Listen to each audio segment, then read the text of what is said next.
In the 1760s, the peaceful land of Gévaudan, France, was gripped by terror. A mysterious creature, known as the Beast of Gévaudan, began stalking the countryside.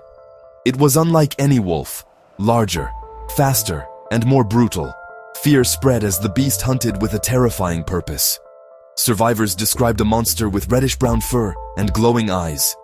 Stories of its attacks spread like wildfire, capturing the imagination of the entire country. The once serene forests became places of dread. Parents warned children to stay close, and shepherds watched their flocks with fear. The beast's presence shattered the simple, rural life. News of the beast traveled fast, even reaching Paris. For the people of Gévaudan, this was no fairy tale, but a harsh reality. The beast was a constant threat, lurking just beyond the fields. It was a story of horror that captivated the nation. The fear was real, and it was everywhere. The people of Gévaudan were trapped in a nightmare. The beast's attacks began in the summer of 1764, leaving a trail of horror. Jeanne Boulet, the first known victim, was found lifeless, her body mauled. The beast targeted women and children, striking with shocking speed. Panic swept through the region. People were terrified to leave their homes. Farmers armed themselves just to work their fields. The beast ignored livestock, preferring human prey. It often went for the head and neck, adding to the gruesome terror. Over 3 years, the beast was blamed for over 200 attacks. The creature seemed to be everywhere, striking fear into every heart. Some believed there was more than one beast or something supernatural. The terror was constant, haunting every waking moment. The monster of Gévaudan was a real and present danger. The fear deepened into despair as the attacks continued. King Louis XV couldn't ignore the terror in Gévaudan. He sent his best hunters to kill the beast, including the Denneval wolf hunters.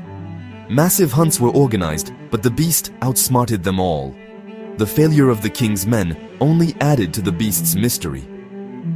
Rumors spread. Was it a werewolf or a demon? Some suspected a human was controlling the beast. François Antoine, the king's gunbearer, was sent next. In September 1765, Antoine shot a large wolf, claiming it was the beast.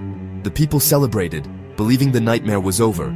The king rewarded Antoine, and the hunt was called off. For a few months, there was peace, but whispers of darkness lingered. The relief was tragically short-lived. The beast's legend grew, entwined with fear and mystery. The story of Gévaudan was far from over. The attacks resumed, worse than before. The people felt abandoned, the king's soldiers gone. The beast seemed unstoppable, perhaps immortal. In June 1767, Jean Chastel, a local man, joined a hunt. Legend says he used silver bullets to kill the beast. The creature fell, and the terror finally ended. Inside its stomach, they found human remains, confirming it was the killer. The attack stopped immediately, never to return.